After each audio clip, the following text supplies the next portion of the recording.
ನಮಸ್ಕಾರ ವೀಕ್ಷಕರೇ, ಗರುಡ ನ್ಯೂಸ್ನ ಈ ವಿಶೇಷ ವರದಿಯನ್ನು ನೋಡಿ. ಇಂದು ವಿಶ್ವ ರೈತ ದಿನಾಚರಣೆ. ರೈತ ದೇಶದ ಬೆನ್ನೆಲುಬು.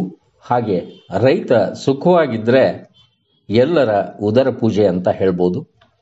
ಹುಬ್ಬಳ್ಳಿ ಧಾರವಾಡ ಮಹಿಳಾ ಕಾಂಗ್ರೆಸ್ ನಡಿಗೆ ಅನ್ನದಾತರ ಬಳಿಗೆ ಎಂಬ ವಿನೂತನ ಪ್ರತಿಭಟನೆಯನ್ನ ಶ್ರೀಮತಿ ದೀಪಾ ನಾಗರಾಜ್ ಗೌರಿಯವರ ನೇತೃತ್ವದಲ್ಲಿ, ಹಾಗೆ ಕರ್ನಾಟಕ ಪ್ರದೇಶ ಮಹಿಳಾ ಕಾಂಗ್ರೆಸ್ ಅಧ್ಯಕ್ಷರಾದ ಡಾಕ್ಟರ್ ಪುಷ್ಪಾ ಅಮರನಾಥ್ ಅವರ ಆದೇಶದ ಮೇರೆಗೆ ವಿಭಿನ್ನವಾಗಿ ನವಲೂರಿನ ರೈತ ಜಗದಾಳೆಯವರ ಹೊಲದಲ್ಲಿ ಹಮ್ಮಿಕೊಳ್ಳಲಾಗಿತ್ತು. ರೈತ ಮಹಿಳೆಯರನ್ನ ಹೊಲದಲ್ಲಿ ಸನ್ಮಾನಿಸಲಾಯಿತು. ಹಾಗೆ ರೈತರೊಂದಿಗೆ ಕುಳಿತು ಹಲವು ಕಾಲ ಚರ್ಚಿಸಲಾಯಿತು. ರೈತರ ಹೊಲದಲ್ಲಿ ಶ್ರಮದಾನವನ್ನ ಇಲ್ಲಿ ಏರ್ಪಡಿಸಲಾಗಿತ್ತು. ಅಲ್ಲೇ ಅಡಿಗೆ ತಯಾರಿಸಿ ಅಲ್ಲೇ ಎಲ್ಲರೊಡನೆ ಸಮಾನ ಭೋಜನಾಭಿರುಚಿ ಎಂಬುದನ್ನು ತೋರಿಸಿ ಮೆರೆಯಲಾಯಿತು. ಡಾಕ್ಟರ್ ಪುಷ್ಪಾ ಅಮರನಾಥ್ ಹಾಗೂ ದೀಪಾ ನಾಗರಾಜ್ ಗೌರಿಯವರು ತರಕಾರಿ ಹಾಗೂ ಟೊಮೆಟೊ ಹಣ್ಣುಗಳನ್ನು ಹೊಲದಿಂದ ಕಿತ್ತಿ ತಂದು ಜೊತೆಗೆ ರೊಟ್ಟಿ ಬಡಿದು ಅಡಿಗೆ ಮಾಡಿ ರೈತ ಮಹಿಳೆಯರ ಜೊತೆಗೆ ಕುಳಿತು ಊಟ ಮಾಡಿದ್ದು ವಿಶೇಷವಾಗಿತ್ತು. ಯಾವ ಶಾಸನ ಕೇಂದ್ರ ಸರ್ಕಾರ ತರಲಿ, ಕಾಂಗ್ರೆಸ್ನ ರೈತ ಶಾಸನ ಬೇರೆ ಬಿಡಿ ಎಂಬುದನ್ನು ಅವರು ಹೇಳ್ತಾ ಇದ್ರು.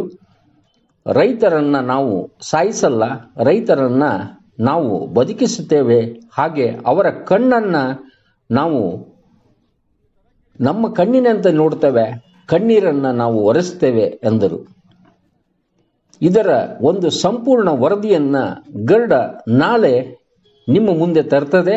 ಅದರ ಶೀರ್ಷಿಕೆ ಮಹಿಳಾ ಕಾಂಗ್ರೆಸ್ನ ನಡಿಗೆ ಅನ್ನದಾತನ ಬಳಿಗೆ.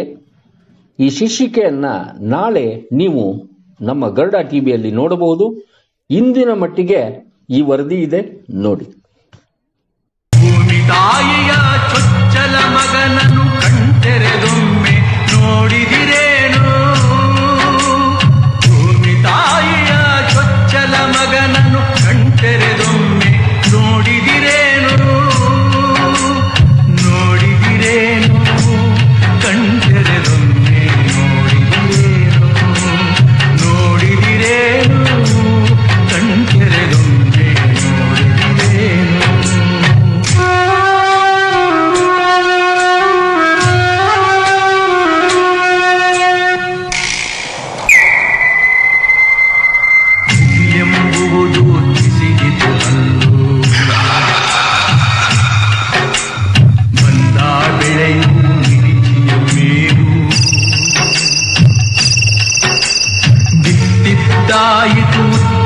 ಮಣ್ಣು ದಿನವೂ ಸಂಜೆಗೆ ಬೆವರಿನ ಜಳಕ, ಉಸಿರಿನ ಕೂಳಿಗೆ ಕಂಬನಿ ನೀರು, ಹೊಟ್ಟೆಯು ಹತ್ತಿತು ಬೆನ್ನಿನ ಬೆನ್ನು, ಹೊಟ್ಟೆಯು ಹತ್ತಿತು